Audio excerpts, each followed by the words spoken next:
معزز ہونا ہے تو یہ چیز خلاف موضوع ہو جائے گی. اس لیے مردوں کے بال ہوں یا خواتین کے بال ہوں، ان کو بیچنا ناجائز ہے، حرام ہے، اور ان سے حاصل ہونے والی کمائی بھی حرام ہے. خریدنا بھی حرام، بیچنا بھی حرام ہے.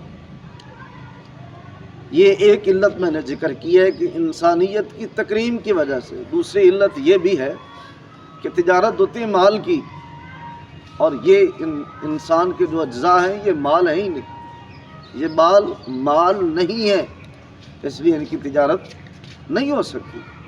تیسری بات یہ بھی ہے کہ ہمارے پاس یہ وجود اللہ رب العزت کی امانت ہے. ان اللہ اشتری من المؤمنین انفسهم واموالهم بان لهم الجنہ.